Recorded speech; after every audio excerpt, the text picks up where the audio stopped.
Assalamualaikum warahmatullahi wabarakatuh. Adik-adik yang saya cintai, selamat datang di kampus Institut Teknologi Aditama Surabaya. Kampus ini merupakan kampus teknik yang sudah hampir 50 tahun berdiri. Pada hari ini, matrikulasi ini adalah bersifat penyegaran. Jadi teman-teman di sini nggak usah terlalu serius, kita harus fresh di sini. Fisika itu mudah, kita harus punya frame mudah karena memang ada kesulitan dan kemudahan. Tapi hari ini fisika itu adalah mudah, intinya di sana. Pada hari ini, kenalkan, nama saya Isa Albana dari jurusan Sistem Informasi. Bidang keilmuan saya adalah fisika. Pada hari ini akan saya jelaskan apa itu fisika terkait dengan vektor dan terkait dengan kinematika. Untuk paparan pertama, saya akan jelaskan fisika itu sebenarnya apa sih di dalam kehidupan. Kalau adik-adik melihat, adapun fisika di dunia ini selalu mendampingi kita dari mulai awal kita bangun sampai kita tidur. Kita tidak akan pernah terlepas dengan fenomena fisika. Gelas Anda jatuh misalkan, itu merupakan kejadian fisika.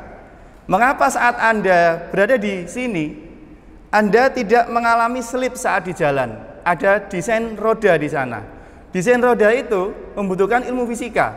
Engineer atau teknik merupakan suatu bentuk ilmu yang menggabungkan fisika dengan teknologi terbarukan. Oke, pada awal ini akan saya jelaskan terkait dengan apa itu vektor dan apa itu kinematika.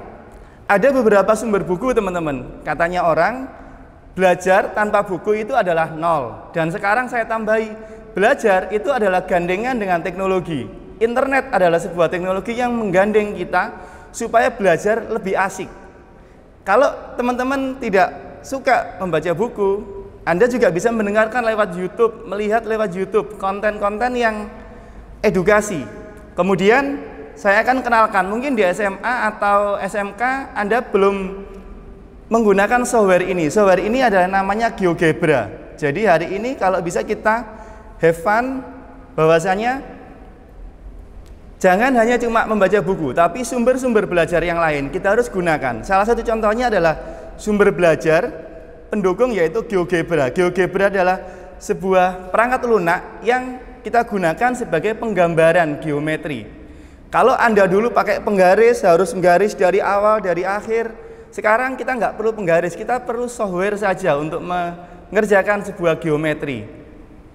Yang di sini ada anak arsitek, yang di sini ada anak sipil, yang di sini ada anak mesin, AutoCAD, CorelDRAW, itu adalah sebuah contoh software yang bisa digunakan dalam belajar fisika, teman-teman. Salah satunya yang saya contohkan nanti ini yang saya tampilkan adalah GeoGebra. Di next mungkin kita bisa melihat bagaimana sih fisika digabungkan dengan CorelDRAW ataukah menggunakan AutoCAD. Nanti akan kita jelaskan di next lain hari. Pada sesi ini adalah tampilan dari sebuah software GeoGebra yang digunakan untuk penjelasan vektor dan kinematika. Kemudian ada sumber konten lagi yang bagus, yaitu adalah PET Colorado University. Kita bisa langsung browsing saja di sini.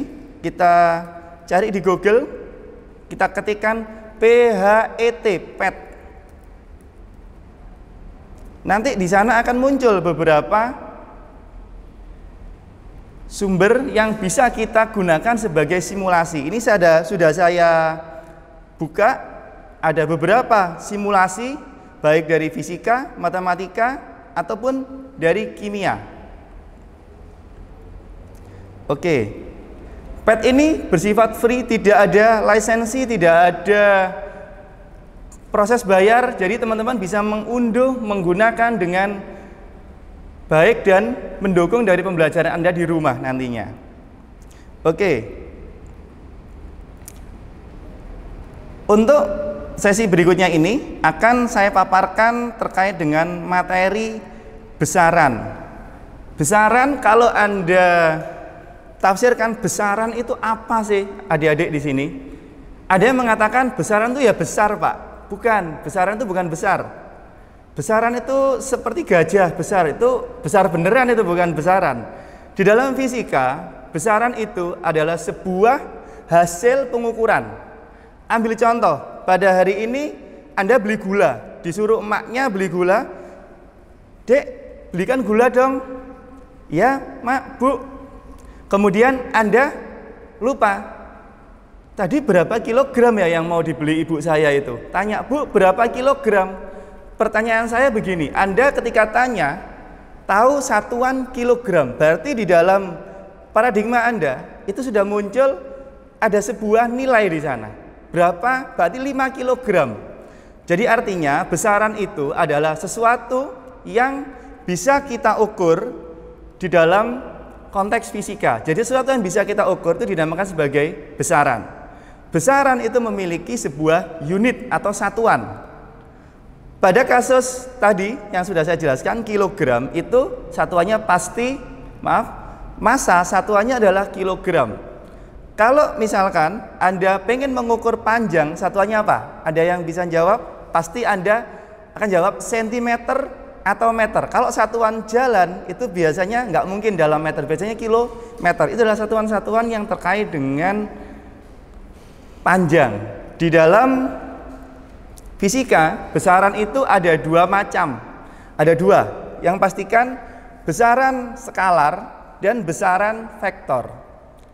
Dari dua ini, apa sih sebenarnya? Kalau saya tanya kepada adik-adik yang ada di sini, sendok itu apa? Garpu itu apa? Ada yang bisa jawab? Pasti Anda akan menjawab, sendok itu Pak digunakan untuk makan. Kalau garpu, pokoknya bulat-bulat mie terus dimakan Pak, itu garpu biasanya Pak. Atau nusuk Pak, itu garpu. Oke. Untuk memudahkan dalam penafsiran terkait dengan materi fisika, skalar dan vektor, maka akan saya buat analogi di gambar ini. Anda bisa melihat slide tersebut, ada 4 gambar. Yang pertama adalah gambar dari meteran listrik. Nah, meteran listrik ini kalau Anda lihat di rumah, itu ada yang tanya enggak, meteran itu geraknya ke kanan atau ke kiri? Enggak ada yang tanya gitu. Kemudian jam. Kalau Anda punya jam di rumah atau yang Anda pakai sekarang, jam itu kalau misalnya ditanya, sekarang jam berapa Dek? Jam 8:34. Apakah ditanya jamnya ke kiri atau ke kanan? Tetapi ada satu hal di sini yang Anda harus jeli. Ketika ada sebuah kasus tarik tambang yang bisa Anda lihat itu, ada anak menarik sebuah tali. Kalau ditanya tim mana yang menang? Ada tim kanan dan tim kiri. Berarti apa? Ada sebuah nilai dan ada gerakan di sana. Ada arah. Kalau ada arah dan ada gerakan, kalau ada di sini, kalau ada arah dan gerakan, maka dapat disimpulkan apa? Di sini adalah vektor. Jadi vektor itu merupakan sebuah besaran fisika yang memiliki satu parameter nilai, yang kedua adalah parameter arah. Jelas ya adik-adik di sini? Biar tambah jelas, saya contohkan pada kasus kapal. Kapal itu kalau di laut, kalau enggak ada mesinnya, pasti dia terombang-ambingkan oleh angin. Angin itu enggak tahu dari kanan, kiri, utara, selatan. Kalau misalkan yang menerpa dari utara dan juga ada dari selatan, maka gerakan kapal itu kemana? Pasti dia akan menyerong ke salah satu mata angin. Nah, di situ ada peran dari vektor di dalam kehidupan sehari-hari. Jadi dapat saya simpulkan, satu, skalar adalah sebuah besaran yang hanya memiliki nilai saja. Yang kedua, vektor. Vektor adalah sebuah besaran fisika yang memiliki nilai dan juga arah. Oke, tadi adalah paparan saya terkait dengan skalar dan vektor. Harus jelas. Kalau tidak jelas, teman-teman bisa melihat di beberapa konten di Google dan online supaya memperjelas dari materi saya ini. Kemudian pada sesi berikutnya ini akan saya spesifik menjelaskan terkait dengan vektor. Sering dijumpai kalau misalkan skalar itu kadang-kadang cuma hanya kita operasikan di jumlah. Ambil contoh begini. Kalau misalkan adik-adik disuruh orang tuanya untuk membeli gula, Dek nanti belikan gula 5 kilo ditambah untuk bibi 3 kg. Berarti logika di dalam pikiran Anda apa? beli 5 ditambah dengan 3 itu kalau skalar mudah penjumlahannya.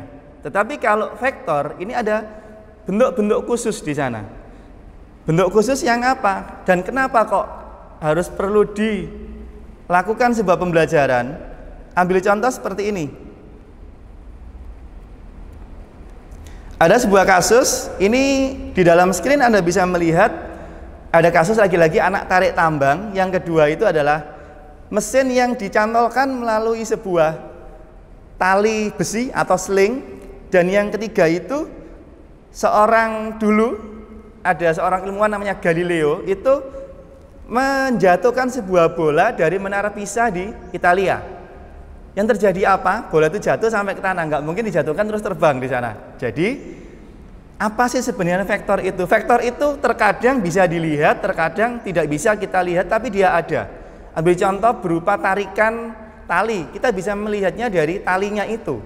Tapi kalau kasusnya adalah bola dijatuhkan, yang narik siapa? Yaitu gravitasi bumi.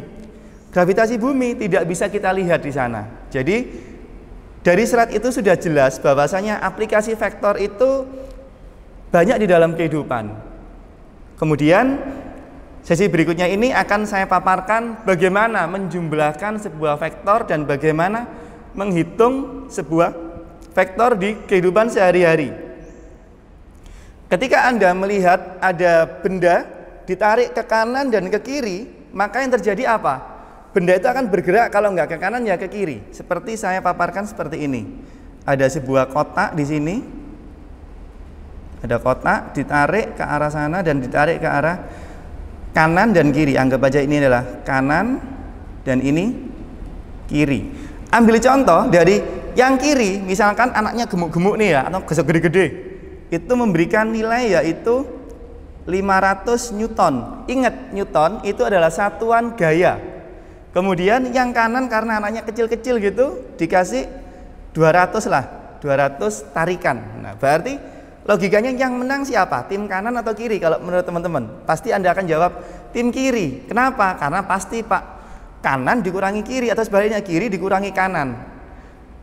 Ini adalah contoh penjumlahan vektor yang mudah. Jadi kalau misalkan saya katakan, misalkan saya kasih simbol yang ke kanan adalah F1, yang ke kiri adalah F2, F1 dan F2, maka resultan vektor adalah F1 ditambah F2, yaitu F1 ditambah F2.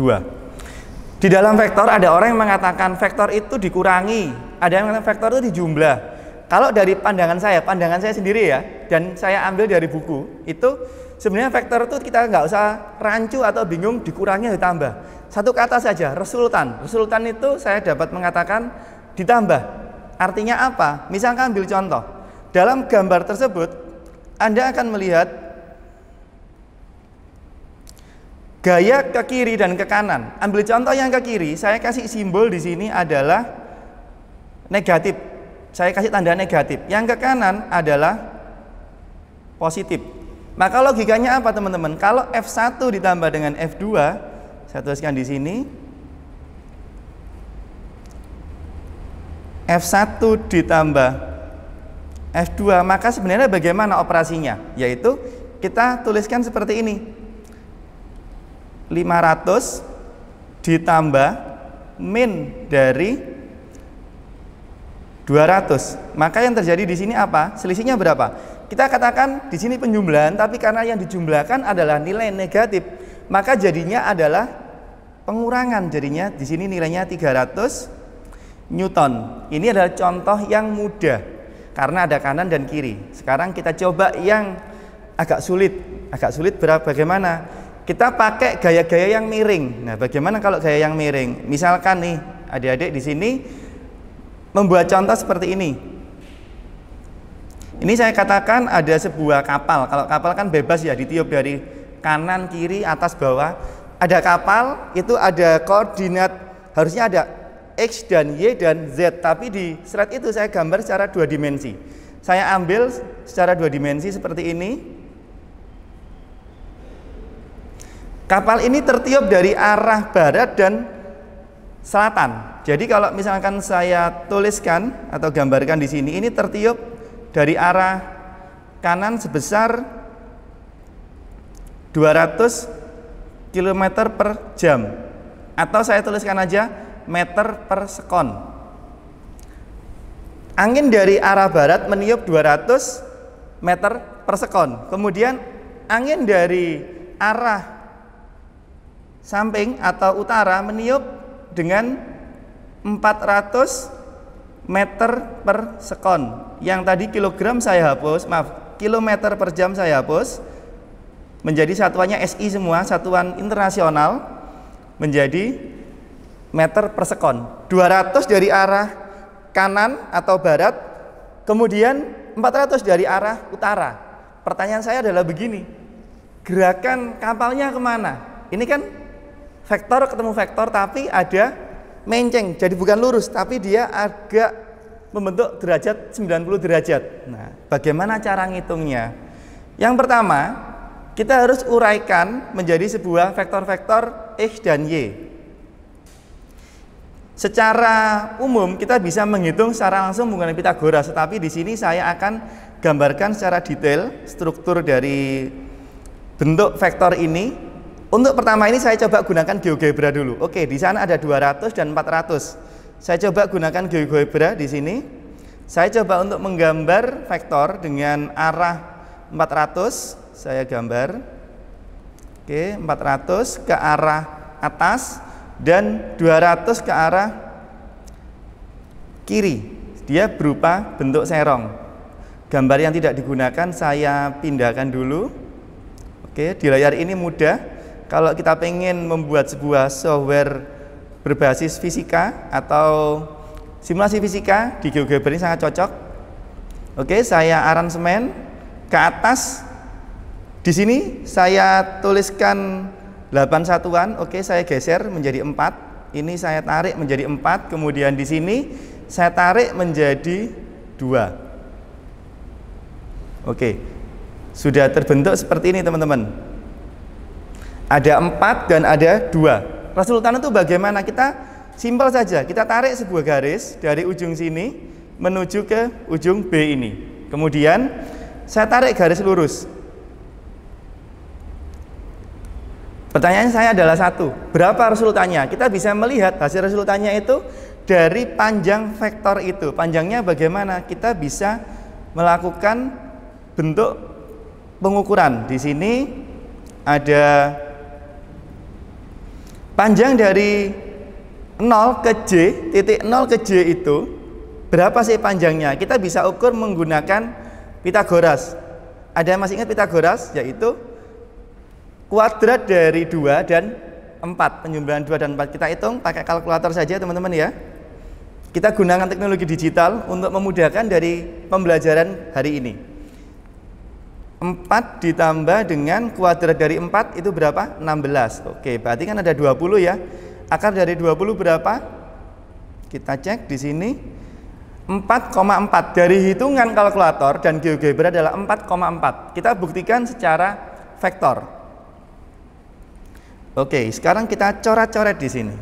Coret-coret dan membayangkan. Teman-teman harus pintar imajinasi. Kita gambar dulu sebuah konsep seperti di GeoGebra tadi. Kita buat sebuah vektor arahnya ke atas. Kalau arah ke atas, kita tuliskan saja di sini misalkan F1. Yang ke kiri ini kita tuliskan F2. Di dalam transformasi vektor F1 itu kita bisa pecah menjadi 2 bagian, yaitu X dan Y. F1 punya X enggak? Enggak apa-apa. Tetap kita harus tuliskan F1 itu ke arah atas berapa tadi? Kita gunakan satuan 4 aja misalkan. 4 meter per sekon ke arah Y. Kemudian yang X itu 0 X. Sekarang kita tinjau yang F2. F2 itu ke arah Y-nya 0. Sedangkan ke arah X itu adalah 2. 2X. Transformasi ke dalam X dan Y ini dapat dikatakan adalah vektor satuan. Satuan apa? Dalam satuan X dan dalam satuan Y.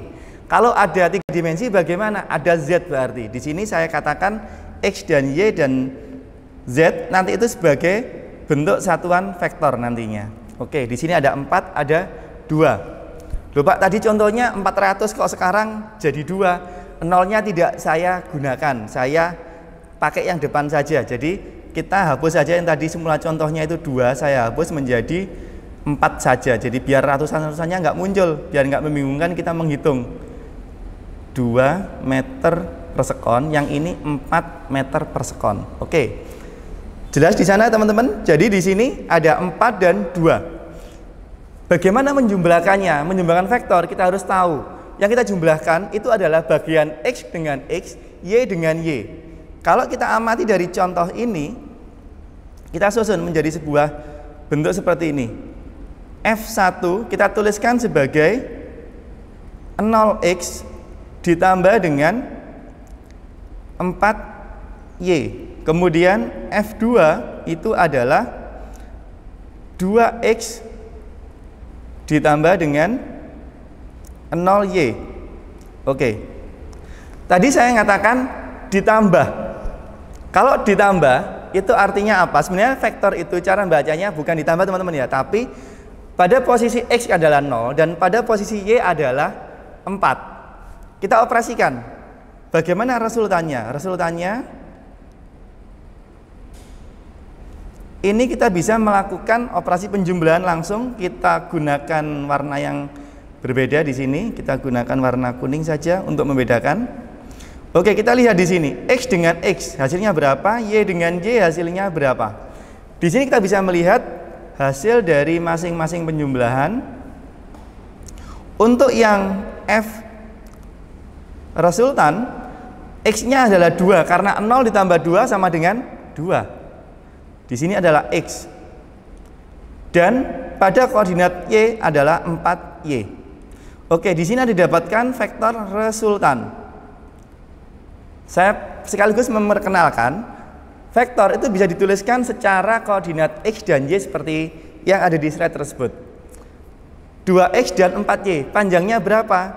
Kalau di sini kan tadi tertulis notasi vektor. Saya katakan di sini ada notasi vektor. Notasi itu apa? Simbol untuk menuliskan vektor.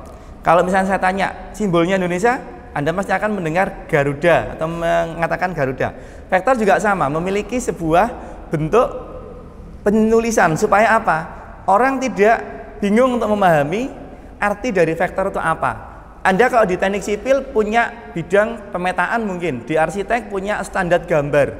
Tujuan notasi ini adalah untuk menstandarisasi apa sih vektor itu dan bagaimana orang menerjemahkan dari sebuah vektor tersebut. Oke, di sana notasinya seperti itu, yaitu F sama dengan 2X dan 4Y. Yang kedua adalah, ada yang tanya panjangnya berapa sih?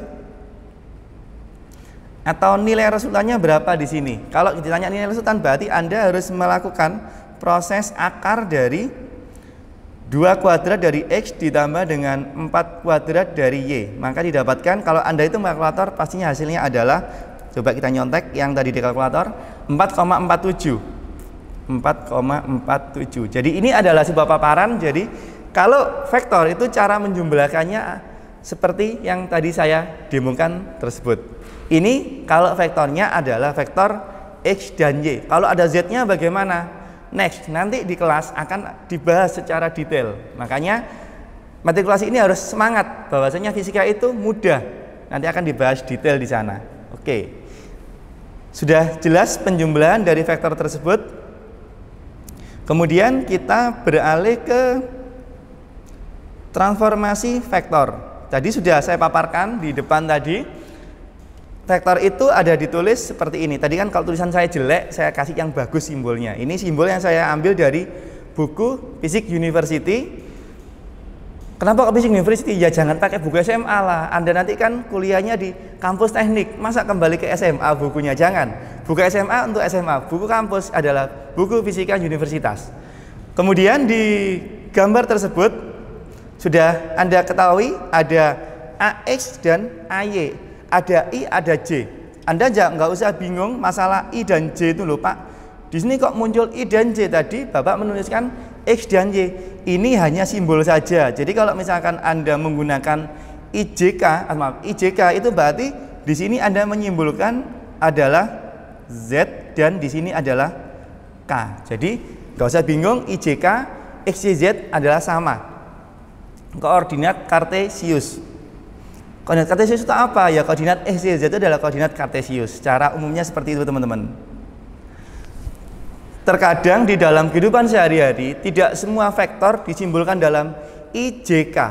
Tetapi Anda juga mungkin menemui sebuah kasus vektor yang disimbolkan dengan koordinat polar. Apa itu koordinat polar? Polar bear atau polar apa? Seperti ini teman-teman. Kita coba gambar. Lagi-lagi fisika itu adalah pelajaran menggambar dan mengimajinasikan. Mudah banget, anak TK pun bisa. Oke, gambar seperti itu teman-teman. Ada gambar panah, kemudian ada sudut 30 derajat. Ini F.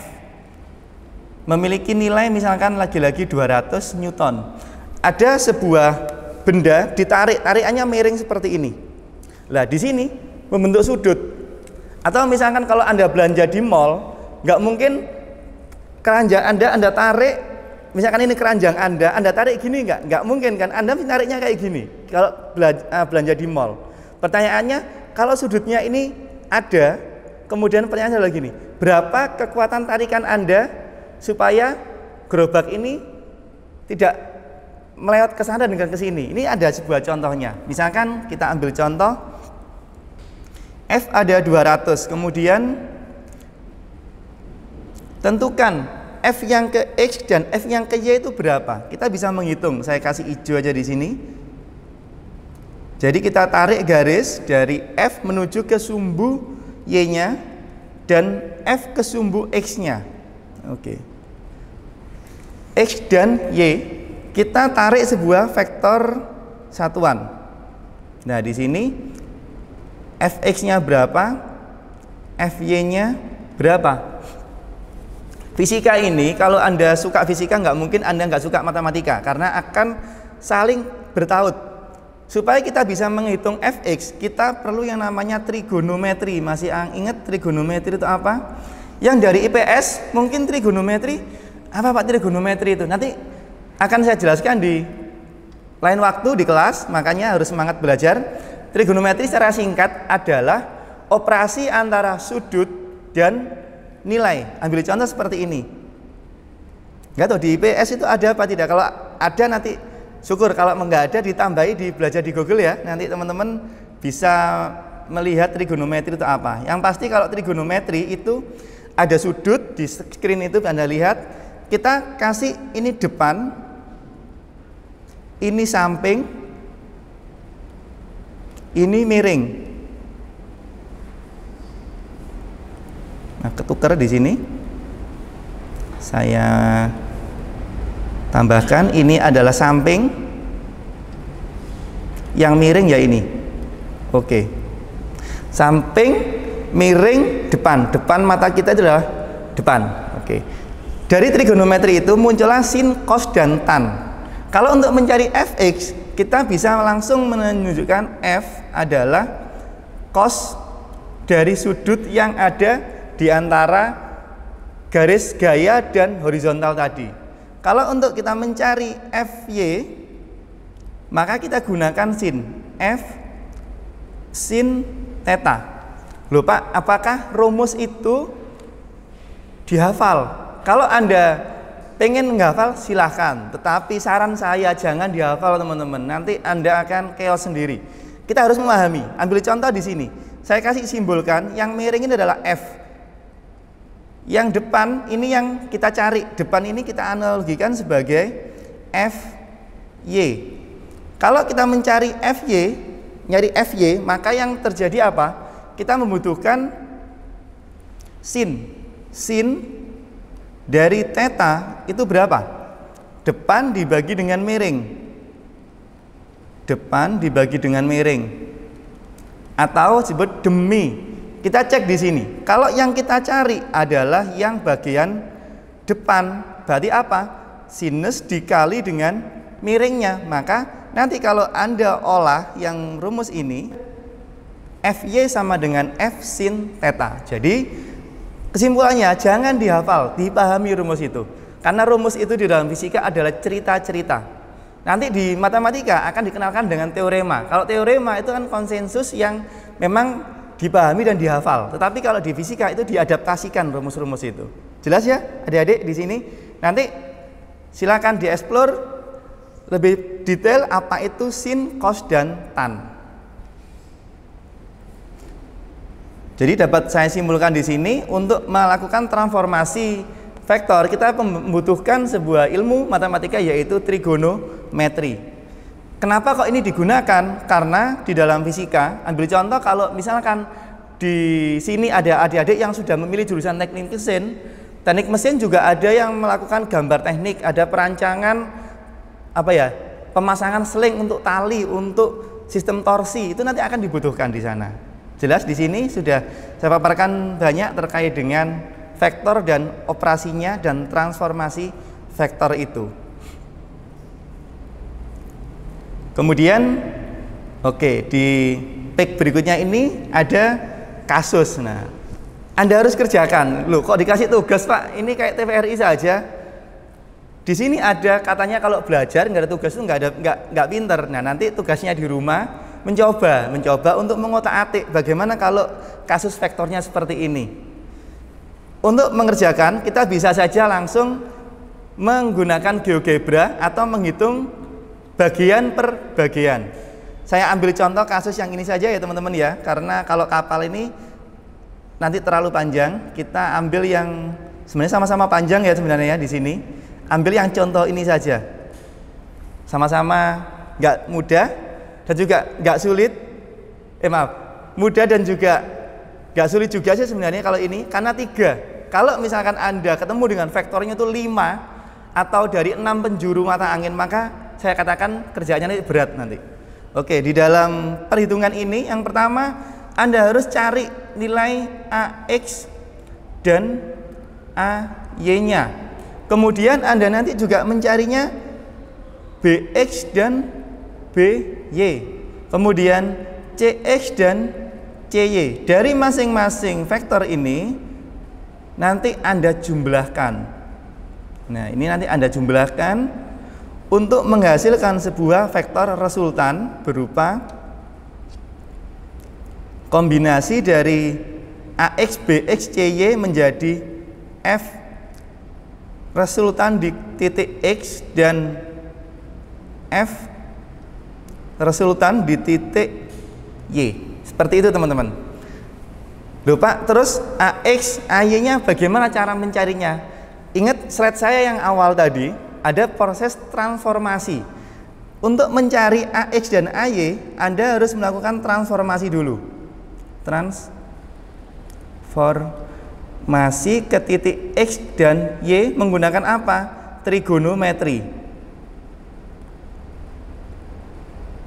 Seperti itu teman-teman. Jadi sebenarnya mudah di dalam vektor ini. Kalau vektornya 1, 2, dan 3 dan 2 dimensi. Kalau 3 bisa kita aransemen sehingga sistem itu menjadi sistem yang mudah. Teman-teman, untuk sesi vektor tadi kalau ada penjumlahan pasti di dalam benaknya teman-teman itu akan bertanya, Pak, apakah ada perkalian atau pembagian? Yang di dalam vektor ada itu adalah perkalian, pembagian tidak ada. Adanya cuma dikali seper, itu sama dengan pembagian juga. Yang pasti teman-teman, di dalam perkalian vektor itu ada 2 tipe, yaitu vektor secara dot dan secara cross.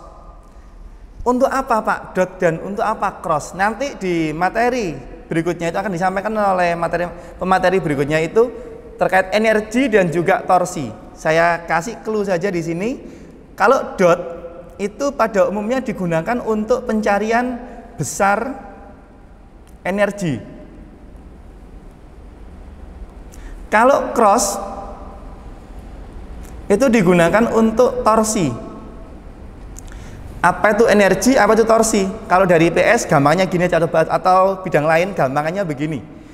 Kalau energi kan bisa dihitung secara detail. Kalau torsi itu gampangannya kalau kita pengen membuka baut, mudah mana menggunakan kunci yang pendek dengan kunci yang panjang. Kalau Anda lihat orang buka ban truk pakai kuncinya pendek, maka dia pasti akan keringetan semua. Tapi kalau pakai kunci yang panjang, maka dengan enak dia akan membuka tuas baut-baut yang ada di truk tersebut. Itu terkait dengan cross dan operasi vektor yang lainnya. Oke, kalau dot dapat Anda lihat di slide ini, dot itu merupakan perkalian vektor yang menghubungkan antara vektor A dengan vektor B.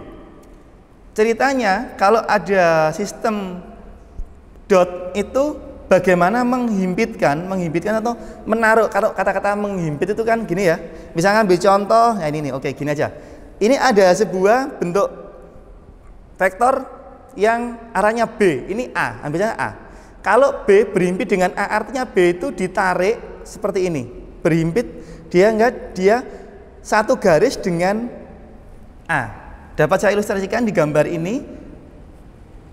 Oke, kita lihat di sistem ini, B ini akan ditarik menuju ke A dengan transformasi. Ingat, kalau transformasi berarti butuh trigonometri. Anda perhatikan rumus atau persamaan di bawah itu. Untuk B ada tulisan B cos theta, maka di sana apa? Sebenarnya ada transformasi. Kalau kita lihat B cross theta, nah B cos theta itu merupakan perkalian dot antara A dan B.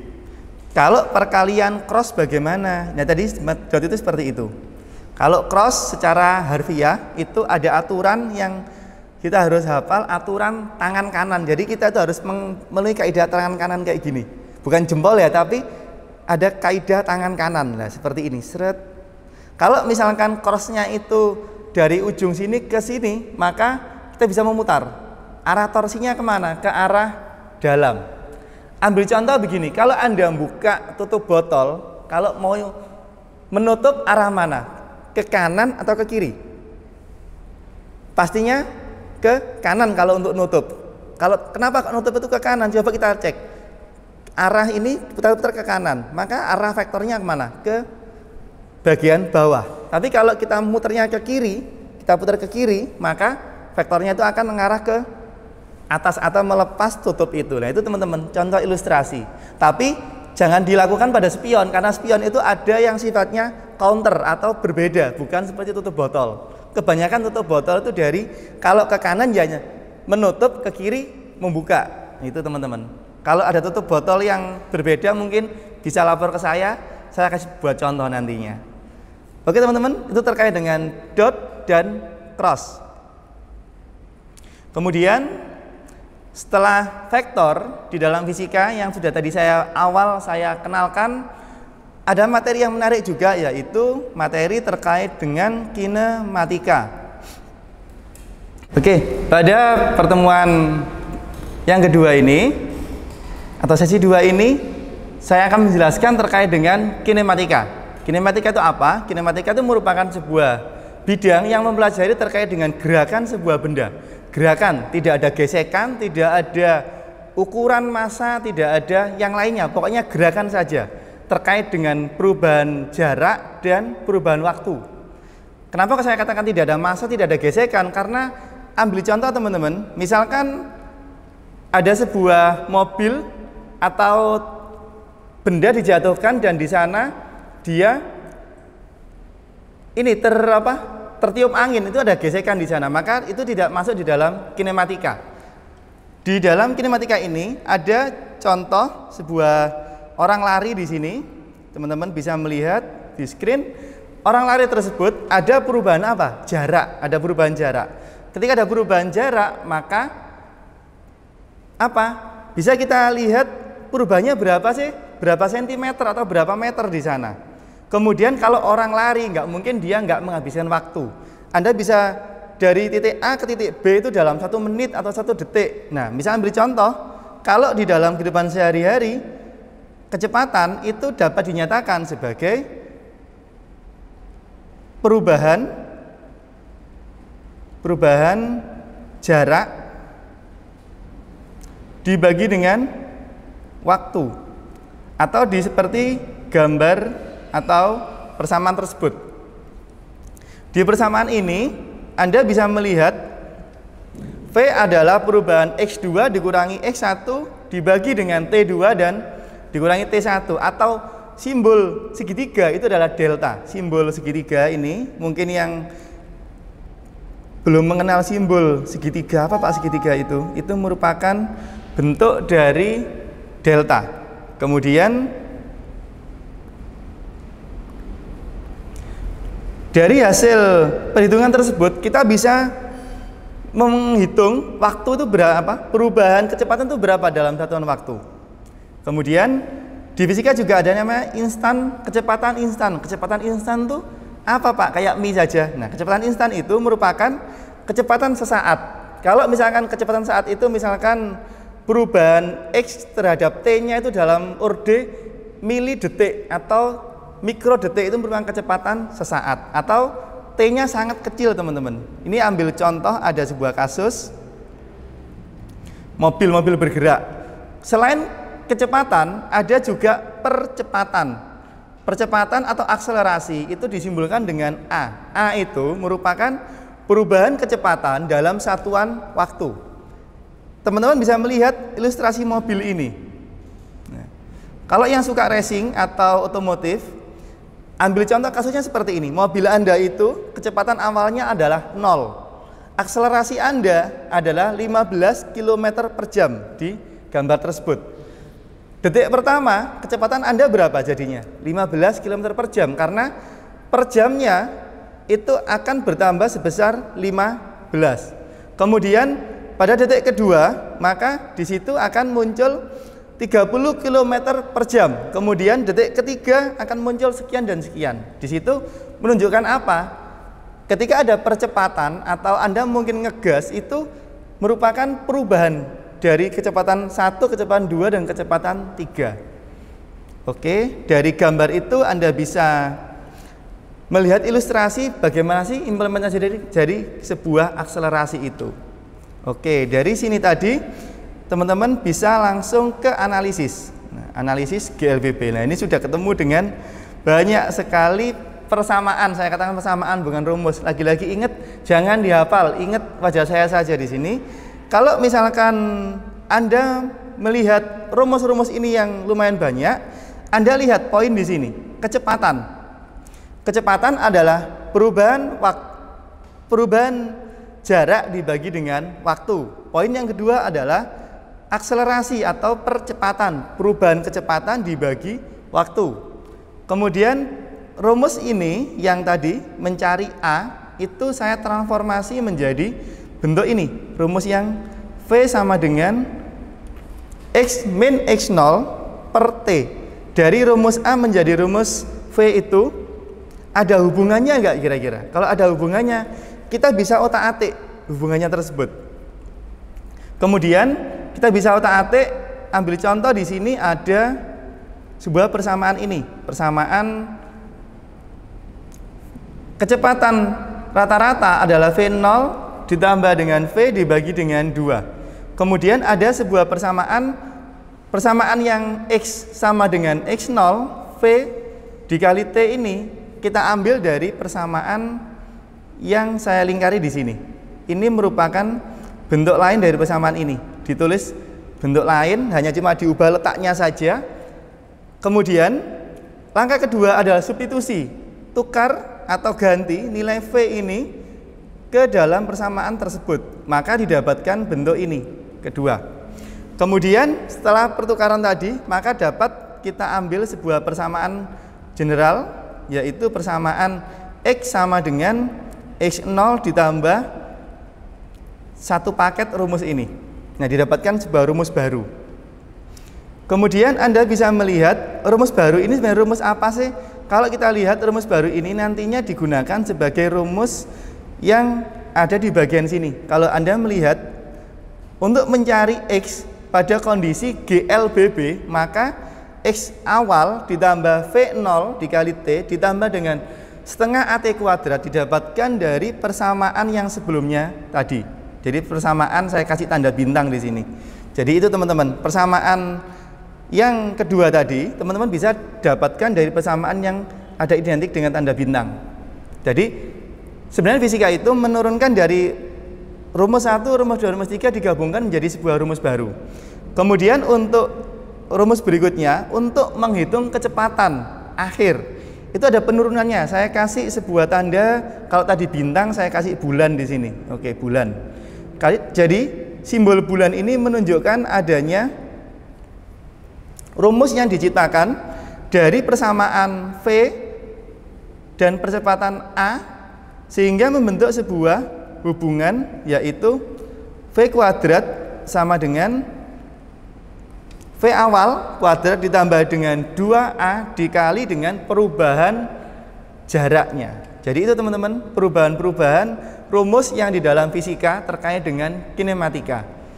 Ini mungkin awal di dalam teknik agak sulit, tetapi kalau teman-teman sudah merasakan perubahan-perubahan rumus, transformasi rumus, itu nanti akan mudah nantinya. Oke, itu dari penjelasan terkait dengan bagaimana sih utak-atik rumus. Kemudian kita bersenang-senang yang kedua, yaitu implementasi. Jadi kalau implementasi ini senang, biasanya ada anak-anak Indonesia kan biasanya contoh soal yang sering dilakukan. Contoh soalnya seperti ini nih. Ada anjing, ada mobil. Anda mengendarai mobil, tiba-tiba ada anjing lewat, pasti yang Anda lakukan apa? Ngerem. Misalkan Anda awal kecepatannya adalah 500 meter per sekon. Kemudian ngeremnya Anda itu dengan perlambatan, yaitu misalkan saya kasih 150 meter per sekon. Kemudian pertanyaan adalah jarak X dari berhentinya berapa, jarak berhentinya berapa. Ataukah pertanyaannya, apakah ketabrak anjing tersebut? Itu bisa kita hitung dengan seperti ini. Supaya mobil itu diam, mobil itu saat direm, logikanya V akhir apa? Harus diam, atau VT itu harus 0 dan V awal itu adalah 500 meter per sekon. Kita otak-atik dengan rumus GLBB. VT kuadrat itu merupakan V0 kuadrat plus 2A dikali dengan perubahan jarak. Oke, di sini yang kita cari adalah perubahan jarak. Kita masukkan beberapa parameter. Kita masukkan VT-nya. VT-nya ini adalah 0 karena harus diam mobil itu. V awalnya berapa? 500. 500 kuadrat ditambah dengan 2, A-nya adalah 150 dan X-nya ini nggak tahu. Oke, kita hitung cepat di sini. Berarti di sini min 2500 ditambah dengan 150 kali 2 yaitu 100 min 300. Di sini delta X, di sini 0. Maka kita pindah ke ruas kiri, maka didapatkan nilai, ini saya hapus dulu negatifnya karena ini masih positif sebelum pindah. Kemudian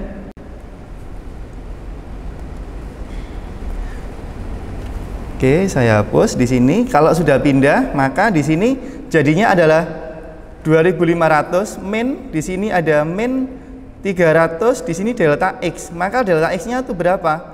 Kita bisa melihat 2500 dibagi dengan 300. Maka kita bisa coret di sini ada min, min dibagi min berapa hasilnya? Positif. Kita kalkulasi saja pakai kalkulator, kita bantu menghitungnya, yaitu 25 dibagi dengan 3. Maka hasilnya adalah 8, berapa tadi? 3 meter. Jadi artinya mobil itu dari mulai ngerem sampai berhenti itu adalah membutuhkan 8,3 meter. Jadi kalau anjingnya itu 10 meter, berarti logikanya anjingnya tidak tertabrak. Tapi kalau anjingnya 5 meter, maka dia harus menginjak pedal dengan cepat atau dengan sekeras-kerasnya. Itu contoh teman-teman. Jadi contoh yang digunakan di dalam GLBB. Kemudian contoh berikutnya ini merupakan contoh yang asik, nanti akan ada simulasinya. Gerak vertikal atau gerak jatuh bebas. Gerak jatuh bebas ini gerakan yang dipengaruhi oleh gravitasi tadi teman-teman. Jadi kalau Anda menjatuhkan sebuah benda, pasti benda ini akan geraknya ke bawah. Karena apa? Ditarik oleh gravitasi. Nah, oleh gravitasi itu simbolnya cuma simpel teman-teman. Yang semula tadi Anda ketemu dengan akselerasi A, itu kalau ada gravitasi diganti menjadi G atau gravitasi bumi dengan nilai 9,8 meter per sekon kuadrat. Itu adalah gravitasi bumi. Kemudian ada contoh, apakah kalau kita jatuhkan kapas dengan batu, kapas 1 gram dengan batu 1 gram, apakah jatuhnya akan sama? Nanti akan saya demokan, pasti jatuh waktunya akan sama. Kalau kondisinya itu tidak ada gesekan atau ruang hampa, maka yang pasti massa itu tidak mempengaruhi dari gerak jatuh bebas. Nanti di sesi simulasi akan saya paparkan bagaimana sih sebuah gerak jatuh itu tidak dipengaruhi oleh massa. Nanti akan saya gunakan bola besi. Ini adalah contoh ilustrasi. Jadi kalau gerak vertikal, apakah masuk ke gerak jatuh bebas? Gerak jatuh bebas itu merupakan salah satu contoh dari gerak vertikal. Karena kalau arahnya ke bawah namanya gerak jatuh bebas. Tapi kalau arahnya seperti orang main pingpong, nah, orang lempar bola itu dia gerak vertikal namanya. Kemudian selain gerak 1 dimensi, ada juga gerak 2 dimensi. Gerak 2 dimensi ini saya ilustrasikan contoh begini saja. Ada sirkus atau orang yang mau aksi seperti di slide itu.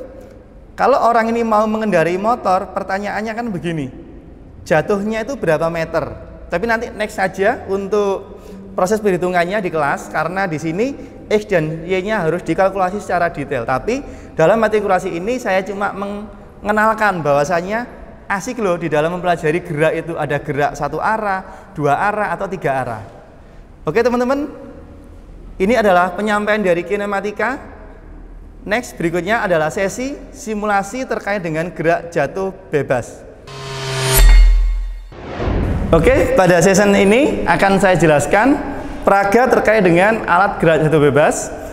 Pada alat ini terdapat 2 bola, yaitu bola besi besar dan kecil. Akan saya peragakan apakah bola besar dan kecil ini jatuhnya itu pada waktu yang sama. Tadi kan sudah saya ngomong, apakah akan sama sih jatuhnya 1 kilogram kapas dengan 1 kilogram besi. Itu nanti kalau tidak ada gesekan akan sama. Alatnya seperti ini adik-adik. Nanti kalau di fisika dasar juga akan bisa ditemukan.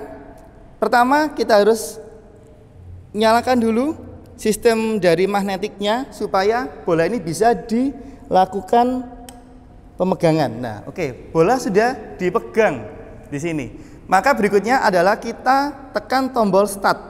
Tombol start. Oke, tadi adik-adik melihat bola itu jatuh.